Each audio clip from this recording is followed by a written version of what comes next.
kita akan membahas satu topik mengenai penyimpangan-penyimpangan dari doktrin pengilhaman yang Alkitabiah. Jadi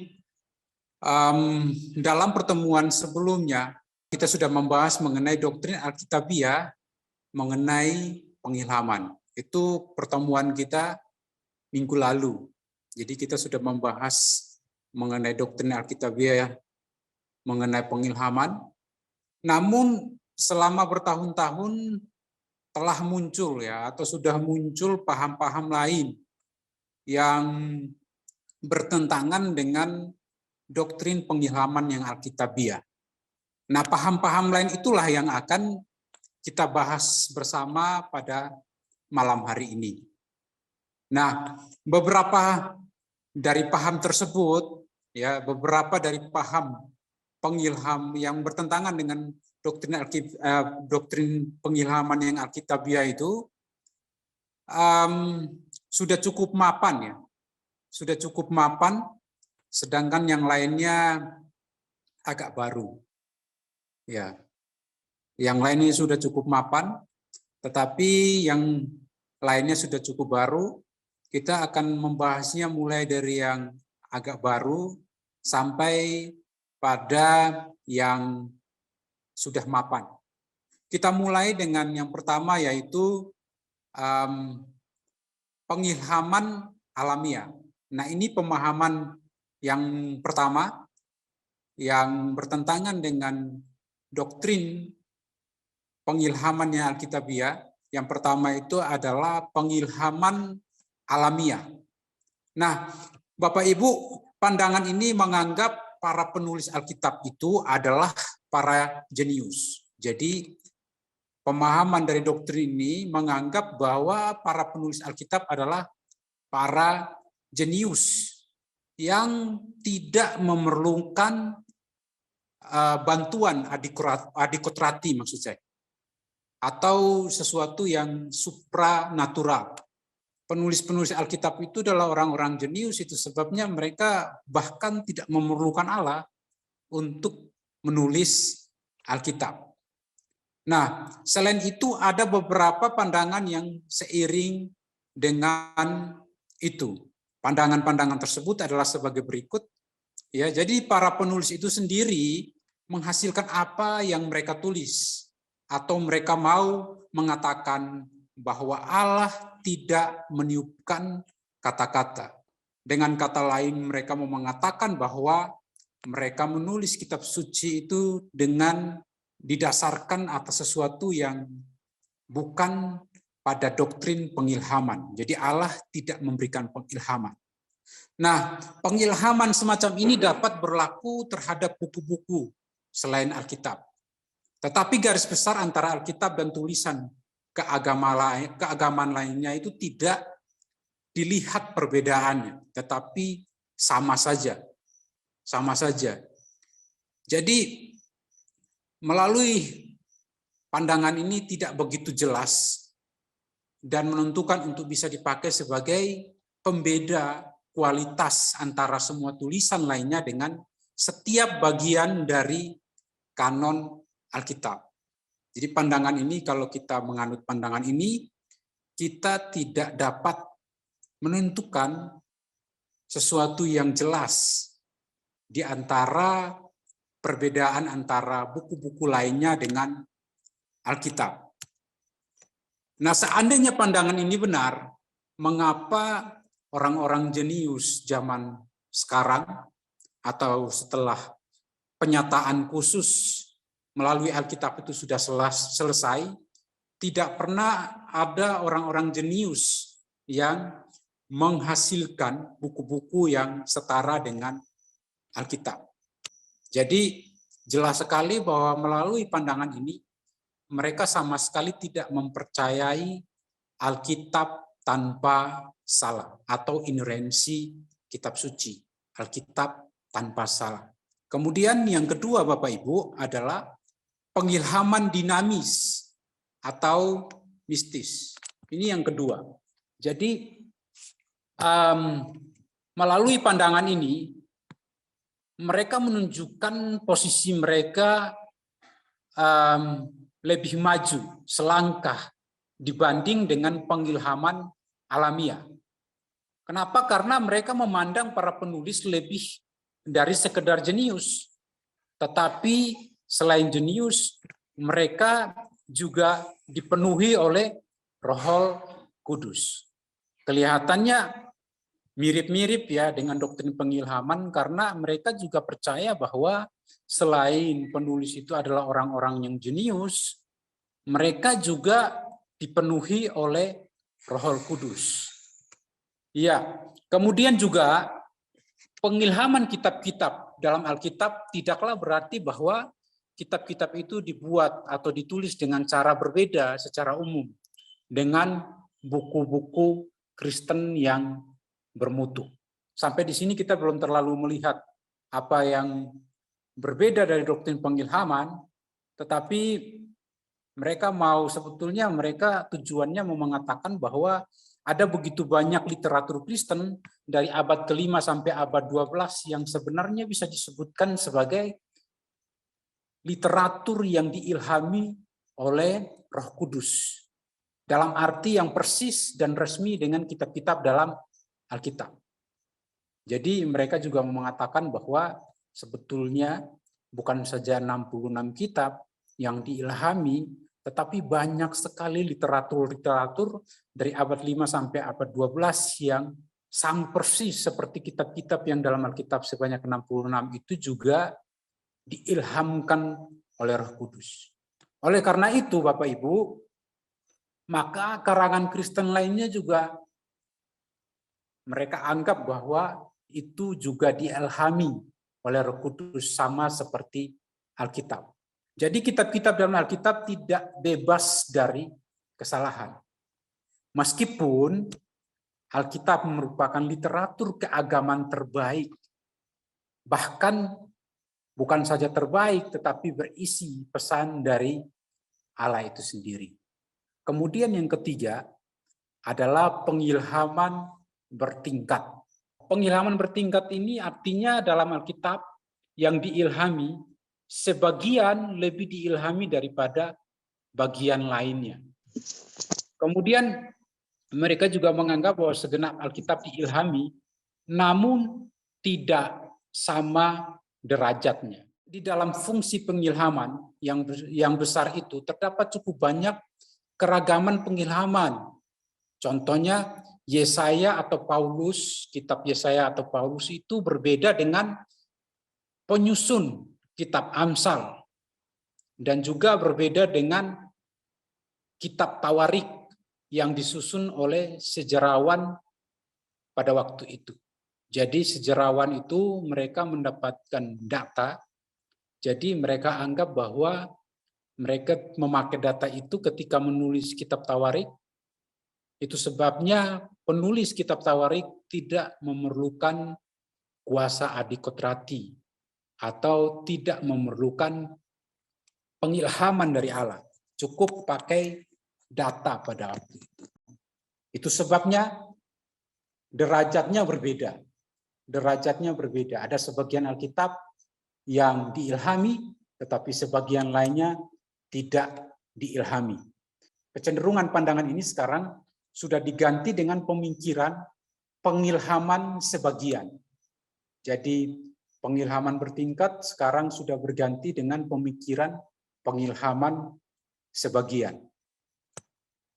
Sebenarnya pengilhaman bertingkat ya mengacaukan antara ide yang tidak sah mengenai pengilhaman bertingkat dan pengakuan yang akan adanya keragaman relevansi atas bagian-bagian yang berbeda dari Alkitab yang seluruhnya diilhami. Jadi kalau pemahaman seperti pengilhaman bertingkat ini, mereka tidak memandang sama keragaman kitab suci atau kitab-kitab yang ada dalam Alkitab itu sama derajatnya atau relevansinya itu tidak sama. Jadi memang ini sudah mulai kelihatan penyimpangan mereka terhadap doktrin pengilhaman yang Alkitabiah. Itu mengenai pengilhaman bertingkat. Kemudian selanjutnya kita bisa lanjut kepada yang disebut dengan pengilhaman sebagian. Konsep ini mengajarkan bahwa memang sebagian Alkitab diilhami, namun setiap ada bagian-bagian yang tidak diilhami. Jadi mirip-mirip dengan konsep sebelumnya. Jadi mereka dalam konsep pengilhaman sebagian ini, mereka menganggap bahwa Alkitab sebagian diilhami, tetapi sebagian tidak diilhami. Pengilhaman bertingkat mengatakan bahwa segenap Alkitab diilhami, namun derajatnya tidak sama. Sedangkan pengilhaman sebagian mengajarkan bahwa sebagian Alkitab memang sama sekali tidak diilhami. Nah, biasanya bagian-bagian yang diilhami adalah yang memberikan informasi yang tidak mungkin bisa diketahui dengan cara lain. Contohnya, memahami kisah kejadian atau nubuat. Kisah kejadian misalnya, pada mulanya alam menciptakan langit dan bumi dan segala isinya. Itu kan manusia tidak menyaksikannya dan tidak tahu. Sehingga itu memerlukan pengilhaman menurut pemahaman pengilhaman sebagian ini. Itu sebabnya kalau dalam kitab suci ada informasi demikian, mereka menganggap bahwa ini adalah pengilhaman, ini adalah datang dari Allah. Tetapi kalau tidak berarti itu tidak diilhamkan. Begitu juga dengan nubuat. Kenapa mereka menganggap bahwa nubuat itu diilhamkan oleh Allah? Karena nubuat ini berbicara tentang sesuatu yang belum terjadi.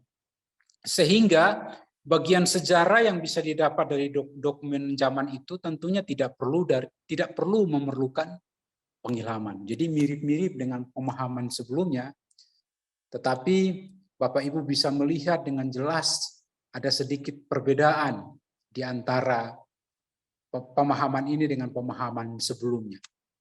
Nah, pernyataan pandangan pengilhaman ini sekarang mengajarkan bahwa Alkitab diilhami dalam tujuannya.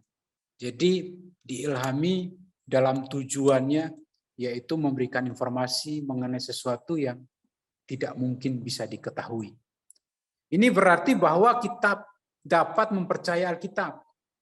Jadi kalau begitu berarti bahwa kita dapat mempercayai Alkitab kalau menjelaskan mengenai keselamatan.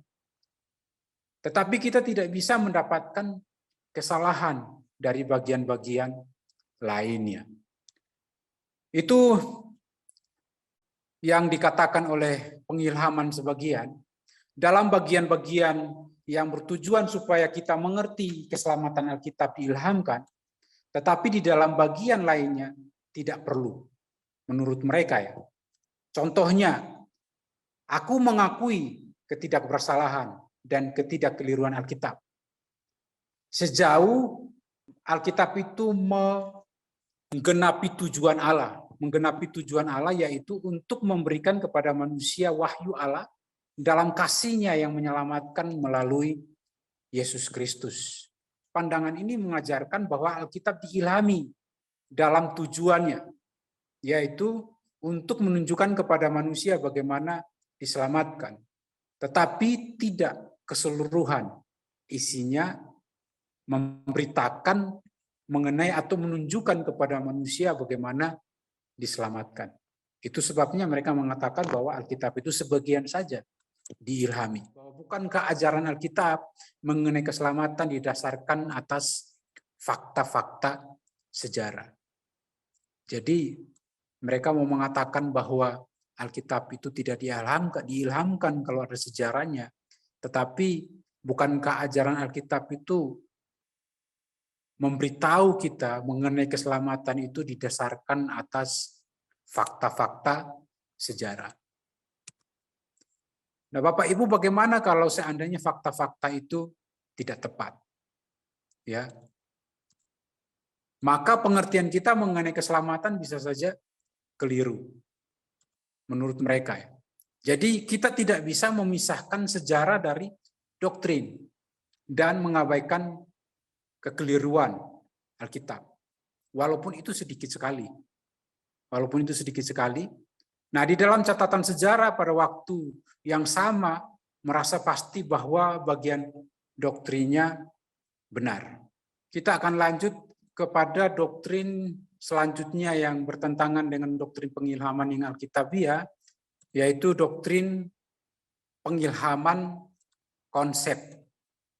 Ada beberapa pihak yang bersedia mengakui bahwa konsep-konsep alkitabiah itu diilhami bukan secara harafiah. Jadi bukan secara harafiah, tetapi secara konsep. Pandangan ini menganggap pesan yang berwibawa diberikan secara konsep saja, tetapi pemakaian kata-kata bisa saja salah. Jadi pengilhaman yang diterima itu hanya dalam bentuk konsep, kemudian mereka menuliskan dengan kata-katanya sendiri. Itu sebabnya pemakaian kata-kata itu bisa saja salah. Nah, kesalahan yang nyata dari pandangan ini adalah bagaimana sebuah konsep dinyatakan. Ya, bagaimana sebuah konsep dinyatakan? Tentu dengan kata-kata. Apabila kita ubah kata-katanya, maka secara tidak langsung sudah merubah konsepnya. Kita tidak bisa memisahkan kedua hal ini. Jadi kita tidak bisa memisahkan konsep dengan kata-kata, karena apabila kita mengubah kata-katanya, maka secara tidak langsung kita sudah merubah konsepnya. Jadi ini adalah kelemahan dari pemahaman pengilhaman konsep ini. Selanjutnya, untuk mendapatkan konsep yang diilhami, haruslah kata-kata yang mengekspresikannya itu juga diilhami. Ya. Kemudian selanjutnya beberapa pihak rupanya menerima pengilhaman konsep sebagai reaksi terhadap pengilhaman kata-kata yang didiktekan, yang sering dijadikan bahan ejekan. Bagi mereka, jikalau pengilhaman sampai pada kata-kata, maka Allah harus mendiktekan kata-kata tersebut. Ini pemahaman yang tidak sesuai dengan maksud pemahaman pengilhaman melalui kata-kata. Itu sebabnya ada sedikit perbedaan konsep pemikiran di sini. Nah, untuk menghindari kesimpulan demikian, mereka mengakui ide bahwa Allah mengilhami hanya konsep saja. Jadi mereka untuk menghindari diejek dengan mengatakan bahwa Allah mendikte, akhirnya mereka menerima konsep yang diajukan oleh pemahaman konsep ini, yaitu Allah memberikan pengilhaman konsep. Lalu setelah para penulis menerima konsep, mereka memilih kata-katanya dan tidak harus selalu teliti, namun konsep-konsep yang Allah maksudkan datang kepada para penulis tanpa cacat sedikit pun. Itu menurut mereka. Selanjutnya kita sampai kepada yang disebut dengan pengilhaman Barthian. Ya, ini dari Karl Barth ya, Bapak Ibu. Jadi ini pengilhaman Barthian itu berasal dari seseorang yang bernama Karl Barth, itu tahun 1886 sampai 1968. Pada umumnya golongan Barthian ini bersekutu dengan aliran kritik Alkitab yang liberal. Namun mereka sering berkhotbah seperti golongan daripada kaum Injili. Nah, menurut golongan Barthian ini, wahyu itu berpusat pada Yesus Kristus. Jikalau dia pusat dari lingkaran pewahyuan, maka Alkitab itu sendiri itu berada pada posisi pinggir atau bagian luar dari sebuah lingkaran. Ini menurut mereka. Selanjutnya, mereka mengatakan bahwa Yesus Kristus adalah firman, tetapi Alkitab hanya saksi terhadap firman atau Yesus Kristus. Kesaksian Alkitab terhadap firman tidaklah merata menurut mereka. Yaitu ada bagian-bagian yang lebih penting. Namun demikian, bagian-bagian tersebut meskipun penting, tidaklah harus tepat, kata mereka. Memang kaum Bartian, ya jadi kita bisa melihat bahwa memang kaum Bartian itu menerima kesimpulan-kesimpulan dari golongan liberal yang menyangkut kitab-kitab Injil. Ya, terdapat kesalahan-kesalahan dalam naskahnya. Jadi mereka menganggap bahwa ada kesalahan-kesalahan di dalam naskah Alkitab itu sendiri, naskah kitab suci itu sendiri. Kaum Bartian itu menuduh kaum Injili mempercayai pandangan pengilhaman secara dite. Jadi kaum Bartian ini mirip dengan pemahaman sebelumnya. Mereka menuduh bahwa kaum Injili itu mempercayai pandangan pengilhaman secara dite. Nah, para penulis Alkitab hanyalah mesin menurut mereka. Itu sebabnya mereka menganggap bahwa para penulis Alkitab hanyalah mesin tik atau mesin ketik yang dipakai Allah untuk mengetik pesannya, mengetik wahyunya. Tentu saja tidak. Ya, tentu saja tidak demikian. Kenapa? Karena tidak sesuai dengan pandangan pengilhaman ortodoks. Ya. Jadi sekaligus kita bisa melihat bahwa pemahaman mereka itu tidak demikian. Kenapa? Karena bukan yang dimaksud oleh pandangan pengilhaman ortodoks bahwa ketika Allah memberikan pengilhaman itu berarti bahwa Allah mendikte kepada para penulis lalu mereka menuliskannya.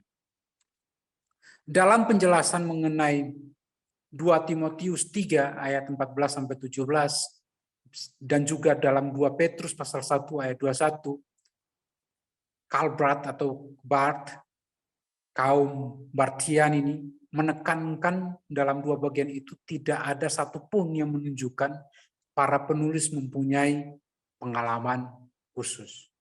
Itu menurut mereka.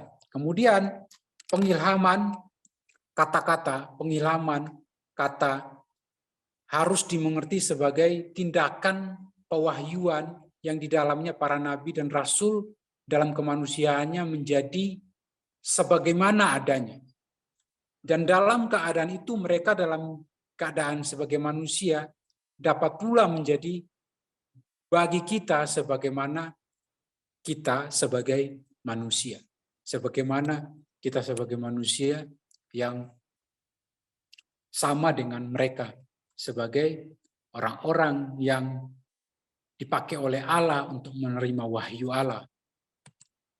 Apapun artinya pernyataan tadi atau pernyataan mereka, apapun artinya dari maksud mereka memberikan pernyataan mereka, jelaslah bahwa maksudnya teks Alkitab adalah hasil kerja manusia. Mereka mau kasih tahu bahwa teks Alkitab itu adalah kerja manusia yang penuh dengan kekeliruan. Manusia yang penuh dengan kekeliruan atau kesalahan. Tetapi dapat menjadi firman Allah ketika menguasai hati kita. Nah ini, jadi kita bisa lihat bahwa cukup membingungkan ya. Di sisi lain mereka bilang Alkitab itu ditulis oleh manusia yang penuh dengan kesalahan. Tetapi Alkitab itu dapat menjadi firman Allah ketika apa yang kita baca di dalam Alkitab itu menguasai hati kita. Jadi kita bisa memakai frase yang mereka ajukan atau yang mereka sampaikan bahwa ketika menguasai hati kita. Jadi ini mengingatkan kita akan sisi eksistensialisme ya dari konsep pengilhaman Barth. Jadi Alkitab menjadi firman Allah ketika firman Allah atau firman Kristus itu berbicara kepada kita melalui halaman-halaman Alkitab. Jadi ketika kita membaca Alkitab, kemudian Alkitab itu menyentuh hati kita, maka itu disebut dengan firman. Tetapi sebaliknya, seumpama ketika kita membaca Alkitab, lalu Alkitab yang kita baca dalam halaman-halaman Alkitab itu tidak menyentuh hati kita, maka itu bukan firman menurut mereka. Atau sesuatu yang masuk dalam bagian yang tidak diilhamkan oleh Allah. Ini bahaya sekali ya. Jadi selanjutnya kita bisa melihat bahwa pengilhaman seperti pewahyuan menekankan perjumpaan eksistensial yang subjektif. Ya, kita bisa ingat tentang pemahaman eksistensialisme yang kira-kira muncul pada abad 1920. Nah, kalau demikian, dapatkah Alkitab mempunyai wibawa? Ya kan? Dapatkah Alkitab mempunyai wibawa? Ya, kata Bartian. Bartian menjawab, ya, punya wibawa sejauh Alkitab itu menyentuh hati. Ya, kata Bartian, wibawanya terletak di dalam perjumpaan iman dengan Kristus atau firman itu. Nah, Alkitab oleh karena itu menunjuk kepada Kristus menurut mereka. Mempunyai wibawa sebagai alat saja, bukannya wibawa yang melekat. Dan bagian-bagian yang menunjuk kepada Kristus memiliki wibawa yang lebih daripada yang tidak menunjuk kepada Kristus. Namun semua bagian mengandung kekeliruan. Sesungguhnya Alkitab adalah yang mengabarkan Kristus, yaitu apa yang kita ketahui mengenai Kristus, kita dapatkan dari Alkitab. Maka jikalau Alkitab mengandung kekeliruan, tentunya gambaran mengenai Kristus juga keliru. Jadi kalau kita menganggap bahwa Alkitab itu ditulis oleh manusia yang keliru, itu sebabnya sebagian Alkitab ada mengandung kesalahannya. Kalau dalam konsep seperti itu berarti tentunya gambaran yang kita dapatkan dari Alkitab mengenai Kristus juga bisa saja keliru. Dan melalui pemahaman mereka kita bisa tahu bahwa menurut kaum Bartian memang mereka menganggap bahwa Alkitab itu mengandung kekeliruan. Karena malam hari ini kita membahas mengenai penyimpangan-penyimpangan dari doktrin pengilhaman yang alkitabiah, saya ingin sekali mengajak Bapak Ibu untuk mengakhirinya dengan membaca sebagai sebuah kesimpulan dari pertemuan kita malam hari ini. Saya ingin mengajak Bapak Ibu semua bersama-sama dengan saya membaca dari Injil Matius pasal yang ke-7 ayat 21 sampai ayat yang ke-23. Demikian bunyi firman Tuhan.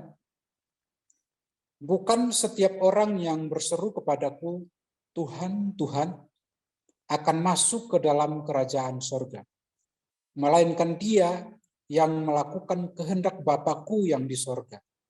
Pada hari terakhir banyak orang akan berseru kepadaku, Tuhan, Tuhan, bukankah kami bernubuat demi namamu dan mengusir setan demi namamu dan mengadakan banyak mujizat demi namamu? Pada waktu itulah aku akan berterus terang kepada mereka dan berkata, aku tidak pernah mengenal kamu, enyahlah daripadaku kamu sekalian pembuat kejahatan. Maksud saya kita bisa belajar di Matius pasal yang ke-7 ayat 21 sampai 23 untuk menyadarkan kita bahwa mengenal Alkitab itu mengenal Allah maksud saya melalui Alkitab itu sangatlah penting untuk kita. Kenapa? Karena Allah ingin supaya kita mengenalnya melalui Alkitab. Bukan berarti bahwa ketika kita menguasai Alkitab, karena kita belajar Alkitab, setelah kita belajar Alkitab dan menguasainya, kita mengajarkannya, kita mengkhotbahkannya, kita memakai semuanya untuk menolong orang-orang melalui konseling, atau bahkan kita mempelajarinya dan memiliki banyak gelar, ya S1, S2, S3 sampai S-teler, semua itu bukan berarti bahwa kita mengenal Allah. Tetapi mengenal Allah itu adalah dilihat dari gaya hidup kita yang menghidupkan firman Tuhan itu, karena Allah memberikan firman Tuhan itu sebelum Yesus Kristus pergi, Allah Yesus Kristus pergi, dia berdoa supaya kita dikuduskan dengan firman itu. Itu yang dapat dilihat dari kita bahwa kita mengenal Allah. Kemudian juga kalau kita melakukan pelayanan, kita mestinya melakukan pelayanan yang sehat. Bukan untuk diri kita sendiri, bukan untuk hawa nafsu kita, atau bukan kita menjadikan itu sebagai sebuah rutinitas kegiatan kita, aktivitas kita, tugas-tugas gereja kita, tetapi melalui itu semua juga membawa kita untuk semakin mengenal Allah. Yang terutama yaitu melalui Alkitab. Karena tidak mungkin kita bisa mengenal Allah di luar daripada Alkitab. Terima kasih, Tuhan Yesus memberkati. Puji Tuhan. Terima kasih Bapak Jitro atas penyampaiannya. Jadi hari ini memang cukup spesifik yang kita bahas ya Bapak Ibu sekalian. Kalau minggu lalu itu Bapak Jitro sempat jelaskan tentang apa itu doktrin pengilhaman yang alkitabiah berdasarkan beberapa ayat yang beliau jelaskan. 2 Timotius pasal 3 ayat 16, 2 Petrus pasal 1 ayat 20-21. Hari ini kita sedang melihat kekeliruan, kesalahpahaman orang terhadap doktrin yang alkitabiah itu, yang diambil kata-katanya dari Alkitab sendiri, seperti apa saja. Dan tadi kita sudah lihat beberapa ya. Pertama kita lihat pengilhaman alamiah, jadi mereka pikir bahwa orang-orang yang tulis Alkitab itu orang-orang jenius saja, jadi Alkitab bisa saja salah, dan ada banyak buku yang ditulis oleh orang-orang jenius yang setara dengan Alkitab bagi mereka. Lalu ada pengilhaman dinamis atau mistis, yang kurang lebih sama dengan pengilhaman alamiah, cuma mereka tambahkan sedikit kata-kata bahwa orang-orang ini dipimpin oleh Roh Kudus kerjakan itu, untuk tulis semua itu. Tapi tetap saja bisa salah. Dan banyak buku-buku yang ditulis oleh orang-orang Kristen yang mereka anggap setara dengan Alkitab. Kemudian ada pengilhaman bertingkat, di mana mereka berpandangan bahwa semua Alkitab diilhami, tapi ada bagian-bagian tertentu yang lebih diilhami daripada yang lainnya. Sehingga ada yang punya derajat pengilhaman lebih tinggi dan lebih mungkin benar, lalu yang lainnya lebih mungkin salah. Sekali lagi ini yang kita sedang pelajari, ini pandangan-pandangan yang keliru ya Bapak Ibu. Jadi penyimpangan-penyimpangan dari doktrin pengilhaman yang alkitabiah yang kemarin kita sudah pelajari. Kemudian tadi Bapak Jitro juga sampaikan tentang pengilhaman sebagian, yang ini bisa dibilang mungkin orang-orang pengilhaman bertingkat yang sedikit murtad atau bagaimana ya, karena pertama mereka bilang bahwa yang satu derajatnya lebih tinggi daripada yang lain, terus kemudian mereka bilang bahwa ada yang diilhami, ada yang enggak, jadi semakin berkurang begitu imannya, bisa dibilang. Lalu selanjutnya ada juga pengilhaman, sebentar saya kehilangan catatan saya ini, mohon maaf.